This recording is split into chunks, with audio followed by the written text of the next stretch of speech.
welcome you watching Gravitas with me, Molly Gambhir. Here's a look at what's lined up for you on the show tonight.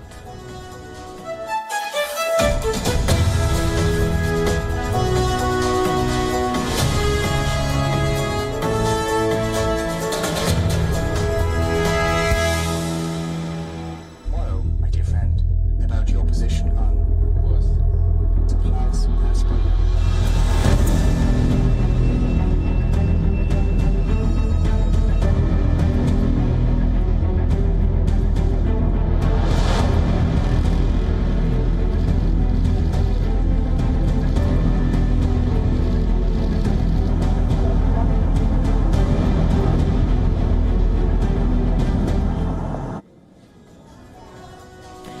The Russia-Ukraine war has changed a lot across the world. It has also triggered a series of question marks.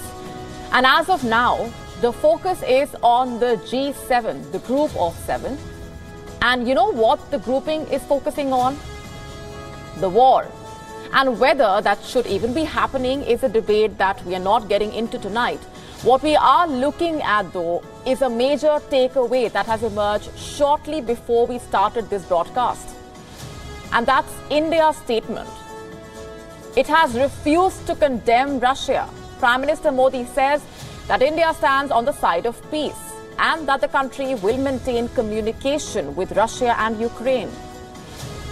In just a few minutes, we decode the key statements and get you the bigger picture. Also on the show for you tonight, we tell you how India is helping China in a high-ski rescue and showing how it yet again prioritizes humanitarian aid over politics. Are you ready for new bat viruses? We tell you what a Reuters analysis has revealed. Are airbags deadly? Why is 10% of America's population at risk? We also tell you how Britain is in urgent need of repair, how its parliament building also is facing the threat of a catastrophic event. It's crumbling. We tell you more.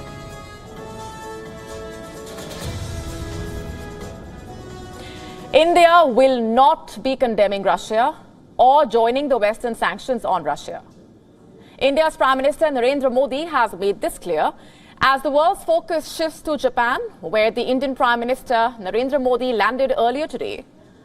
Why don't we start by playing out those visuals for you?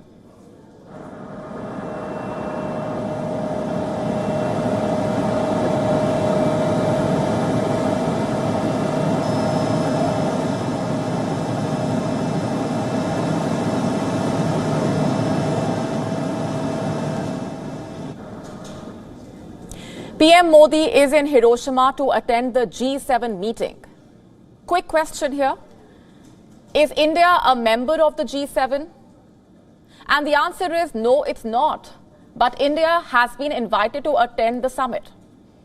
And as for the members of the G7, they are the US, Japan, the UK, France, Germany, Canada, Italy, and the European Union.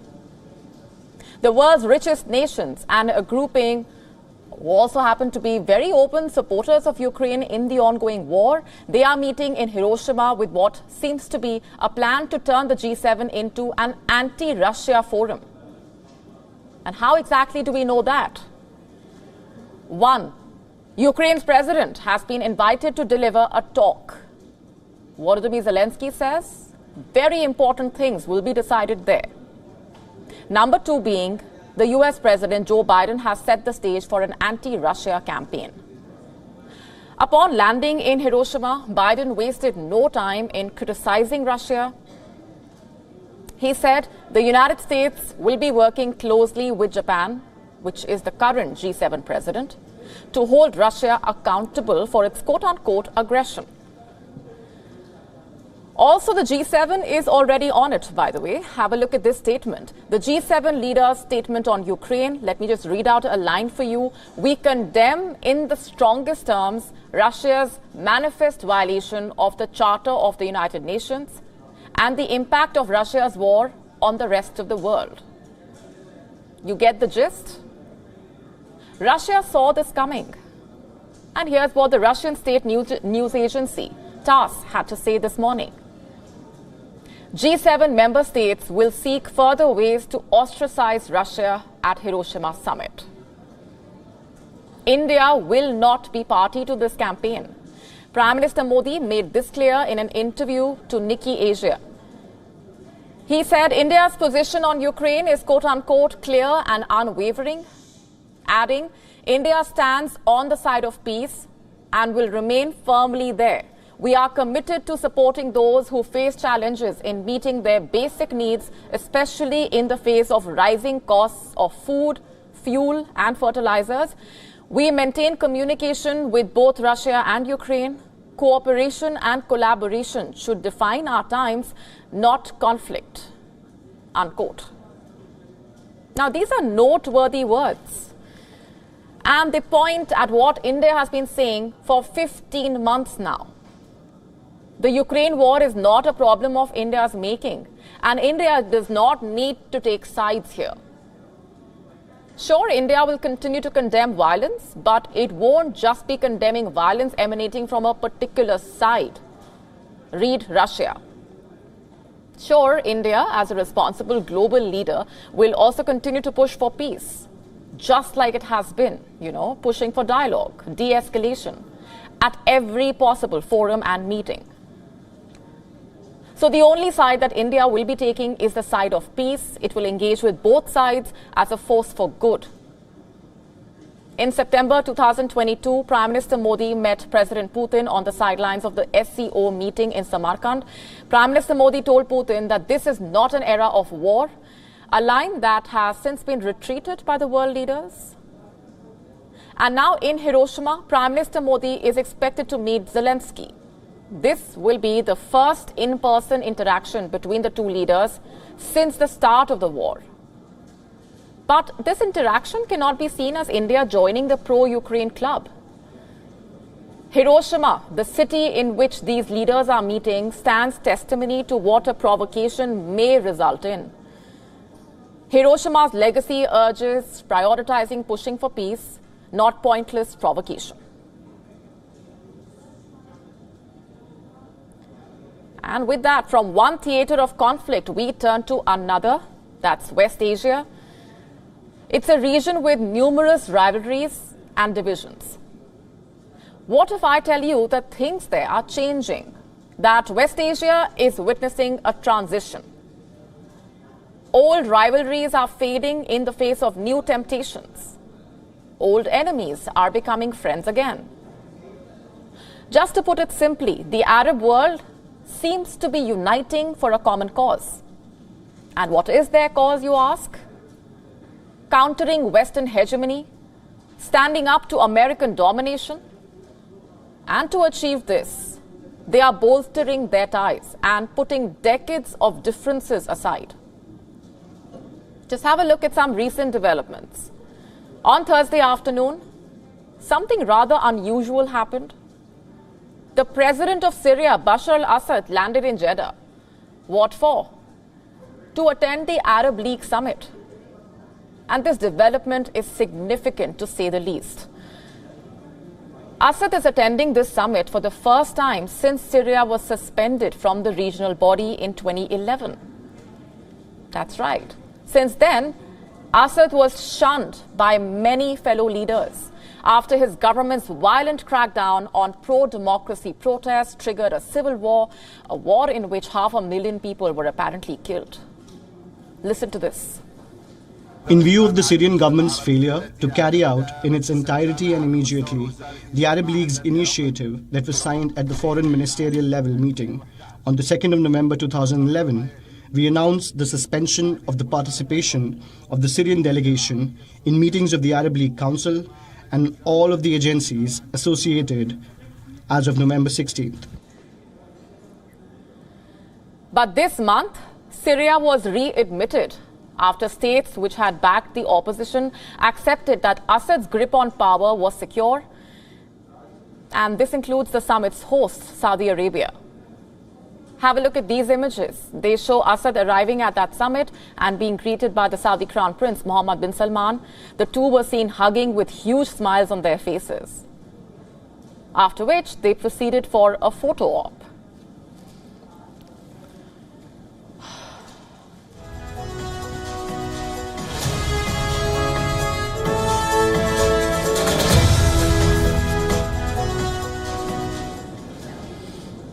Assad was also seen standing shoulder to shoulder with Arab presidents and kings who for years sought to weaken him. This included the King of Jordan and President of Egypt.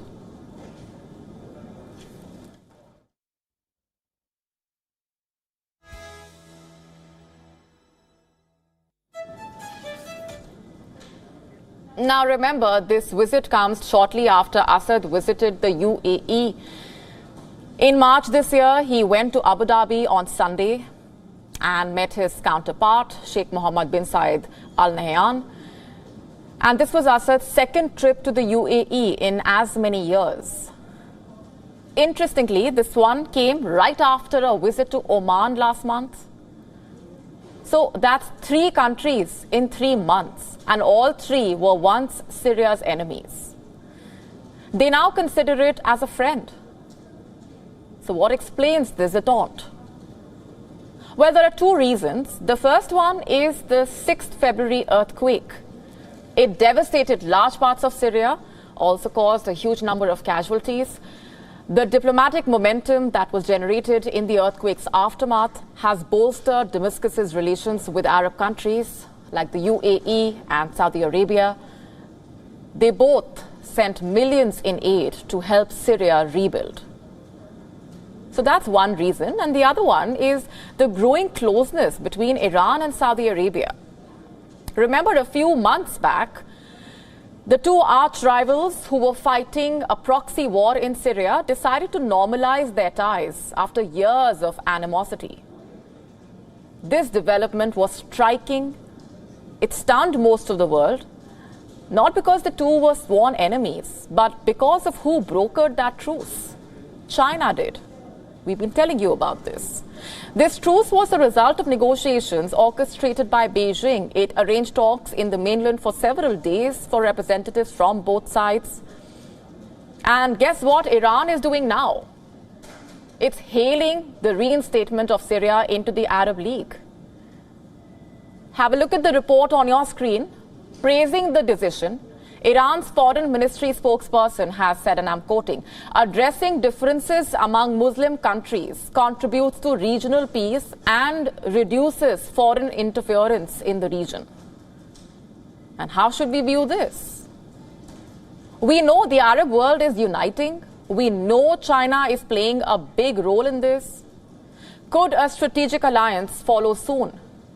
An alliance between governments on the lines of the NATO or the Quad, an alliance that could also include China and its partner Russia. I know it may sound far-fetched, but if we go by the pace at which things are evolving, it only seems to be a matter of time. Because why else would China involve itself in the affairs of the Arab world? Why else would it try to broker truce between longtime rivals? Does it want to bring them together to put up a united front against America? Tensions are high on the Indo-China borders. There is a standoff in Ladakh. But when it comes to humanitarian aid, India is more than happy to keep the differences aside and help out its neighbor. What makes me say that? This particular incident, a Chinese deep-sea fishing vessel capsized in the central Indian Ocean, around 900 nautical miles away from India. 39 people aboard the vessel went missing. This included 17 Chinese, 17 Indonesian, and 5 Philippine mariners. 2 have been declared dead, and the search continues for the rest. China sought help from multiple countries to save its crew. And India did not hesitate to step forward. It deployed its assets to help find the missing crew despite adverse weather conditions. Its aircraft carried out multiple extensive searches, They located multiple objects possibly belonging to the sunken vessel. Search and rescue equipment has also been deployed at the scene, and China has thanked India for all its efforts. You see, this is what India stands for. Despite tensions at the border, skirmishes, it was ready to answer China's SOS calls. India, you see, keeps humanity over politics. And this was just one such incident. Over the years, there have been many of them. Take Afghanistan, for example. The country has been riddled with crises. There isn't enough to go by. Ever since the Taliban's takeover, the aid-dependent country has been cut off from international financial institutions, courtesy global sanctions. And despite explicit humanitarian exemptions to these sanctions, international aid worth millions of dollars has been halted. However, India has been helping the country. Last year, India dispatched several shipments of aid, including 40,000 tons of wheat, 50 tons of medicines, 500,000 doses of COVID-19 vaccines, 28 tons of disaster relief assistance, along with winter clothing. Earlier this year, India announced another consignment of 20,000 tons of wheat. Last year, when Sri Lanka was in turmoil due to its economic crisis, India did not wait for other countries to step in. It did what was right for Sri Lanka's recovery, and it did that on time. In January, India sent written financing assurances to the International Monetary Fund. It became Sri Lanka's first bilateral creditor to officially support its crucial debt restructure program. And it's not just Afghanistan or Sri Lanka. India has helped multiple countries around the world. One example also, of course, was the COVID-19 pandemic, a huge example. All this time when other countries were gatekeeping supplies, COVID-19 masks, essential medicines, India was open-heartedly sending vaccines to those who needed it. In 2021, the country launched the Vaccine Maitri, dubbed Vaccine Friendship Initiative, amid which it gifted vaccines to low-income and developing countries around the world. And the list included Bangladesh, Myanmar, Nepal, Bhutan, the Maldives, Mauritius, Sri Lanka, Brazil, Morocco, South Africa, Afghanistan, Mexico, Nigeria, even the UK. You see, it lived up to its title of the pharmacy of the world. The country helped the world beat the virus, and now what happened in China just proves how India is always there to help without caring about politics.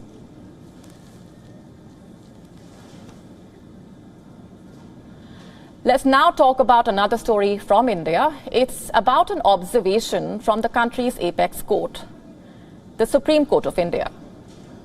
Here's what happened. While hearing a transfer petition arising out of a matrimonial dispute, a bench of Justices B.R. Gavai and Sanjay Karol was informed that the marriage was a love marriage. Justice Gavai said, most divorces are arising from love marriages only. This is an observation from the Supreme Court of India, labeling love marriages as the leading cause of most divorces in the country. Now, let me just say this right at the outset. I'm no cheerleader for love marriages or for arranged marriages. How someone chooses to marry, who someone chooses to marry is entirely up to them, of course, to each their own. But the thing is, what the Apex Court of India says every day impacts the lives of not just those involved in that specific case, but each and every Indian in a way. So what should one make of this remark from the Supreme Court? That love marriages don't work? That arranged marriages are better? And which day and age are we living in anyway? And what are we trying to say with such remarks? India, by the way, is among the countries with the lowest divorce rate in the world. You know what the divorce rate in the country is? 1%. A majority of Indians marry not for love, not when they have found a compatible partner to spend their life with, but due to societal pressure. This was the takeaway from a 2018 survey of more than 160,000 households in the country. 93% of married Indians said that theirs was an arranged marriage. Just 3% had a love marriage. Another 2% described theirs as a love-cum-arranged marriage, which usually means that the relationship was set up by the family members and then the couple decided to get married. And what do you make of that? And the question is it fair to villainize love marriages? Also, let's face it, divorce is taboo in India. And there is a need to normalize it. If one is unhappy in a marriage, they should not be forced to be in it, be it because of societal pressure or anyone's pressure for that matter. What will people say? That needs to be gotten rid of. It's true that a lot of women don't have the means to support themselves if they end their marriage, and that's why there is a greater need to empower women, to make them financially independent, so they have the freedom to walk out of a marriage if they are unhappy. Again, is it fair to be labeling love marriages as the villains? Think about it. Do remarks like the latest one coming from the Supreme Court send out the right message? It's time we think about these questions.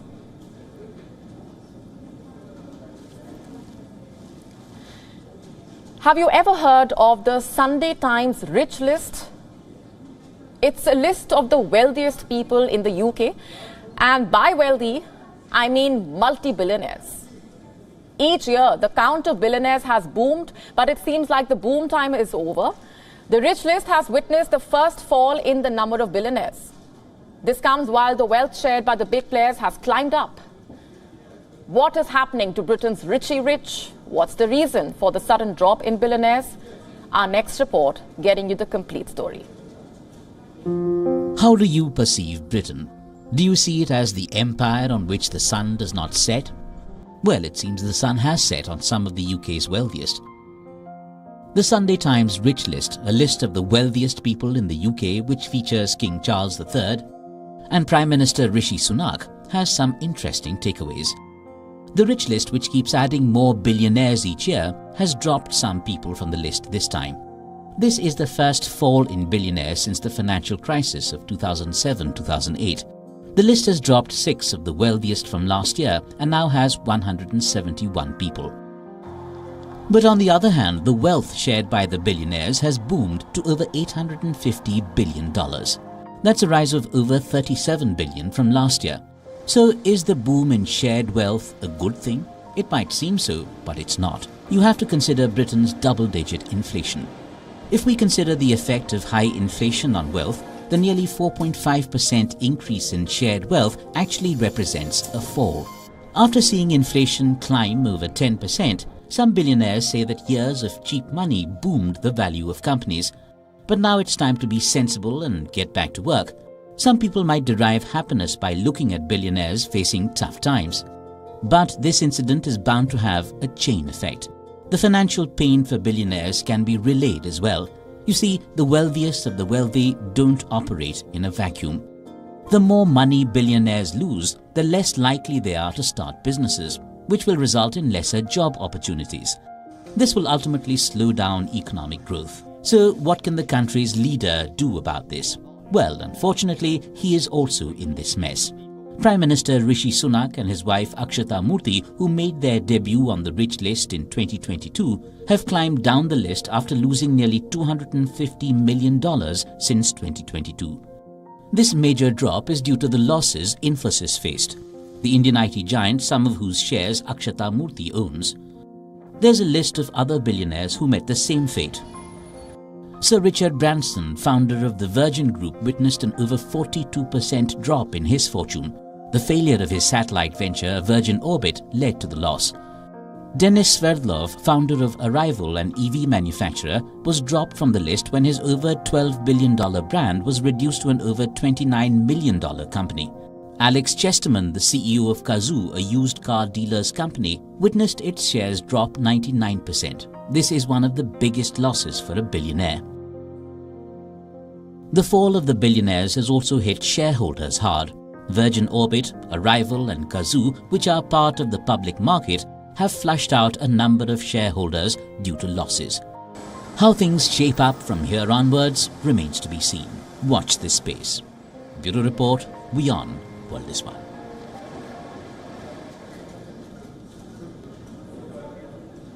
Our next story is about the looming threat of new viruses.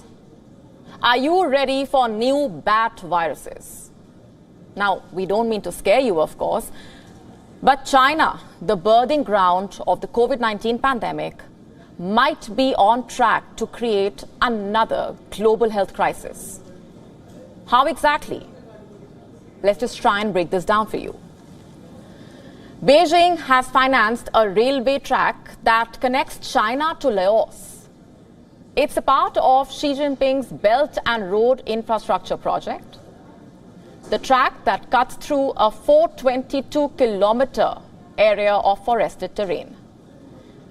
The link is supposed to bring prosperity, but some scientists fear it could also bring out something else, and that is a new pandemic. Because Laos is home to dozens of species of bats, some of which host viruses similar to the coronavirus. You see, bats are a crucial part of Laos's culture and economy. They are sold as food items at markets and street stalls. Bat droppings are used as fertilizers. In fact, the government grants concessions to harvesters who collect these droppings. Now, the concerning part is scientists have detected several viruses in bat droppings, including SARS, Nipah, Ebola. Throngs of bats also stage nightly raids of plantations. They leave behind half-eaten fruits and partially chewed pulp on ground each morning, all serving as fresh sources of virus. And it's not just China.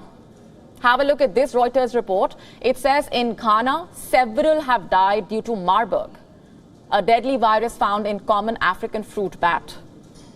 In fact, more than 9 million square kilometers of area has suitable conditions on the planet for a bat-borne virus to spill over, possibly sparking another pandemic. And these areas have been dubbed as jump zones. They cover about 6% of our planet's landmass. They are mostly tropical locales, rich in bats, and they are undergoing rapid urbanization. Nearly 1.8 billion people lived in these jump zones in 2020, showing an increase of 57% since 2002. You know what that means? 1 in every 5 people is living in areas with the highest risk of spillover. And where are these jump zones exactly? Let me tell you. In China, where COVID-19 surfaced, neighboring Laos. In India, nearly 500 million people live in fast-expanding jump zones. And Brazil, which has the most land at risk as humans ravage the Amazon. And for millennia, bat viruses lurked across the forests around the world, but they pose little threat to humanity. And today, these pathogens represent a minefield as far as these threats are concerned in 113 countries. And they are present on every continent except Antarctica. And as people destroy bat habitats the world over, they are only making the matters worse. Human beings are unwittingly helping bat-borne viruses mutate, multiply, spread infections. Shifting focus for now, AI tools are now trending among the youth, especially tools like ChatGPT. Although many students are using AI for homework and exams, Sri Lanka plans to include artificial intelligence in its school syllabus. The nation believes that this will raise the standard of education. What are the opportunities and the challenges? Our next report telling you more. The growing advancement of AI has triggered a series of question marks. Will artificial intelligence snatch away our jobs? Will it eradicate humanity? To what extent will it alter our lives? Fact is, there is no running away from artificial intelligence. The threat from artificial intelligence is real, and so are the opportunities it brings along. Artificial intelligence is a double-edged sword that is here to stay. And countries around the world realize this. Here's what Sri Lanka has decided to do. It plans to introduce 2 new subjects in schools: information technology and artificial intelligence. Sri Lanka plans to upgrade the syllabus from class 6 to 13th from 2024. The Education Minister, Sushil Premajayanta, says that this is a bid to raise the country's standard of education and match it with international standards. So how does the government plan on implementing this plan? Starting next month, a pilot program will be launched in 20 schools, along with the Artificial Intelligence Initiative. Sri Lanka will also adopt a STEAM-based education system. What is STEAM? This system prioritizes science, technology, engineering, arts, and mathematics. This system will allow students to not only gain theoretical knowledge but also practically apply it inside and outside a classroom. Students gaining expertise in the AI world help the country's aim to create a digital economy and meet the demands of a digital age. Information technology currently contributes nearly $2 billion to Sri Lanka's gross national income. But it's unknown how much of it comes from AI tech. Considering this fact, the President Ranil Wickremesinghe has called for the formation of a presidential task force, a team of IT experts that would promote AI tech. The nation also aims to churn out over 10,000 engineers annually. This is an ambitious goal, considering that the country churns out only 2,500 engineers each year. The government has even planned to allocate over $12 million for AI tech. So with the government pushing for AI technology, will students and teachers be able to adopt artificial intelligence in classrooms? Students will understand the ethical use of AI as the technology keeps advancing. Students will learn how to use it responsibly and not use it to cheat or spread fake information on the internet. AI tech can also help students with research. AI chatbots are known for streamlining information. Students can easily read research papers. While AI pulls out the details from trusted resources, now comes the most asked question: what if children cheat using AI? Teachers can use AI text detectors. These AI tools help find any text that could be AI generated. This will easily discourage students from using AI to cheat. Sri Lanka is one of the first countries to introduce artificial intelligence in school curriculum. Whether other countries will follow suit remains to be seen. Bureau Report, WION World is One. What is the first thought that comes to your mind when you hear airbags? Safety, right? But what if that is not the case? What if airbags are deadly? You're wondering what I'm talking about, of course. Have a look at our next report to find out. Can airbags kill? Of course. They're life-saving, but how can they be deadly? Well, in the United States, over 33 million people are driving vehicles that carry a potentially deadly threat. What's America's population? Around 333 million. So 10% of the population is at risk. How? Through innocent-looking airbag inflators. They could explode in a collision in rare cases and throw out shrapnel. What's worse is that few of them are aware of it. The way things stand as of now, the National Highway Traffic Safety Administration is demanding that the manufacturer, ARC Automotive of Knoxville, Tennessee, recall 67 million inflators that could explode with such force that blows apart a metal canister and expels shrapnel, but ARC is refusing to do so, setting up a possible court fight with the agency. According to the National Highway Traffic Safety Administration, or the NHTSA, the recall is justified, as 2 people have already lost their lives in the United States and Canada, and at least 7 others have been injured by ARC's inflators. On the other hand, according to the ARC, there is no safety defect. Also, that the demand made by the NHTSA is based on a hypothesis rather than technical conclusions, adding that the agency has no authority to order a parts manufacturer to carry out recalls, while NHTSA has indicated that both the ARC and automakers are responsible for the recalls. Also, that it can seek a recall from a parts maker that supplies multiple automakers.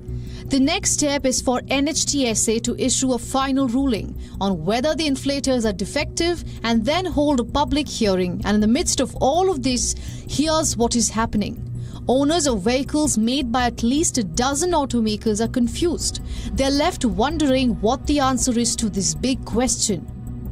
Do their vehicles contain driver or front passenger inflators made by the ARC?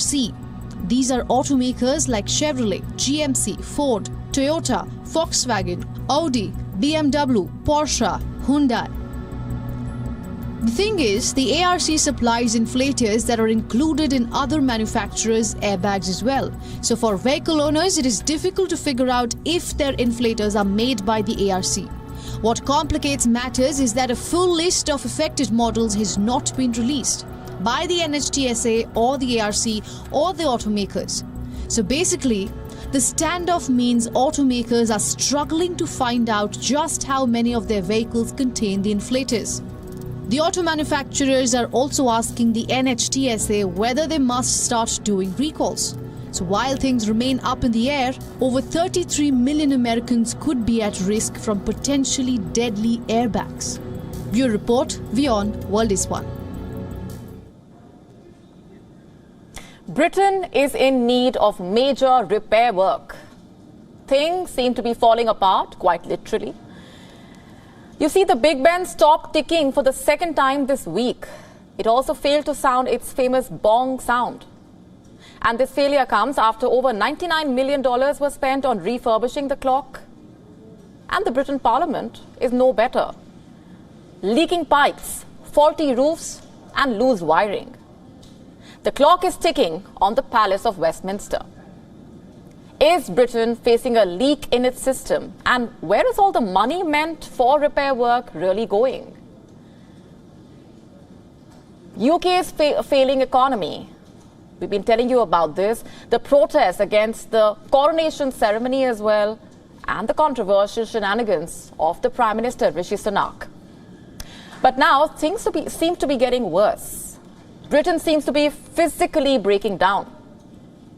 Let's start with the moment time stood still in London. The great clock of Westminster, which houses the Big Ben, stopped ticking for the second time this week itself. The clock froze for 30 minutes on Wednesday. It showed the wrong time and even failed to deliver its iconic chime. Now, this might come as a shock, but this incident took place after a 5-year refurbishment work, which cost over $99 million. $99 million spent, and the clock still fails to chime. But the government has not failed to give a justification. A House of Commons spokesperson saying that they were aware of the problem and quickly rectified it. It seems like the repair work failed again. Although the clock's hands were moving forward, reports say the clock was still running 5 minutes behind. If this is not embarrassing enough, let's talk about the UK Parliament. And just like the country's failing economy, its Parliament building is also on the verge of falling apart. The very place where the most important decisions are taken. The seat of the British democracy is leaking and is at constant risk of fire. This is what the House of Commons Public Accounts Committee has to say. And why would the House of Commons say that? Because the Parliament houses leaking roofs, bursting pipes, and chunks of masonry that sometimes come crashing down. In fact, the mechanical and electrical systems were last updated in the 1940s. So what are the lawmakers doing about this? Officials are actually reluctant to green light an ambitious restoration plan. Some lawmakers are worried that it will face backlash from the public, especially amid a cost of living crisis in the country. And in response to this, the government says that although the cost of renewal is over $2.5 million, further delays will prove costly to the taxpayer. You see, lack of action does not mean value for money. And now that we know that some lawmakers are concerned about money, let's just talk about the things Britain loves to spend money on. Let's talk about the state funeral of Queen Elizabeth II, for example. The UK spent over $201 million on the funeral. Let's break it down for you. The Home Office had to give over $90 million. The Department for Culture, Media and Sport gave over $70 million. The Department for Transport chipped in over $3 million. The Foreign Office gave over $2.6 million. And the Ministry of Defense flushed out over $3.5 million. The government also paid over $22 million to Scotland for a slow hearse procession. Britain's economy and parliament might be leaking, but it's definitely willing to flush money into royal events, even the coronation, of course. The crowning of the king, reports say that it cost over $124 million. Will the UK realize that it's not only its buildings that need repair work? Will Britain splurge some money on its dying parliament? We'll have to wait and watch. Let's now tell you what else made news around the world. Time for Gravitas Global Headlines. India's central bank, Reserve Bank of India, has said it will withdraw 2,000 rupee currency notes from circulation. The notes will continue to be legal tender, but people will be asked to deposit and exchange them for smaller denominations until September 30th. The death toll due to Cyclone Mocha in Myanmar now up to 185. Over 800,000 people affected, says the military junta. Relief and rescue operation continue amid massive devastation. Iranian authorities execute 3 men convicted of involvement in killing of security personnel during protests last year. The 3 men were convicted of war against God for participating in demonstration triggered by the custodial killing of Mahsa Amini. A severe wildfire in Spain's western region has caused havoc. As many as 3,700 acres is reported to have been ravaged already. 3 Indian naval ships arrived at Myanmar's Yangon city on Thursday to provide relief material to Myanmar, which has been devastated by Cyclone Mocha. The campaign has been termed as Operation Karuna. The relief material includes items like foods, medicines, and water pumps. Food, medicines, water pumps, portable generators, clothes, and other sanitary and hygiene items. South Korea is sending a 21-member team of government experts to Japan next week. They will be visiting the Fukushima nuclear power plant, where they will examine Japan's plans to release treated but slightly radioactive water into the sea. The 6-day visit starting Sunday will focus on examining the plant's processing system. Security measures were in place in and around Vatican City a day after a man driving a car breached the city-state's gates. The driver moved at high speed through a gate before reaching a central courtyard of the Apostolic Palace, where he was arrested. Britain is to announce sanctions on Russian diamonds and imports of metals from Russia, including copper, aluminium and nickel. European Council President Charles Michel said Europe would also restrict sales of Russian diamonds. With that, it's a wrap on this edition of Gravitas Tonight. We are leaving you with Gravitas Images. Thanks very much for watching. Bak uçuyor bir tane de bak koltuk uçuyor. Buraya geliyor geldi yan binaya girdi. Abi ya. Bak uçuyor bak koltuk uçuyor. Buraya geliyor geldi yan binaya girdi.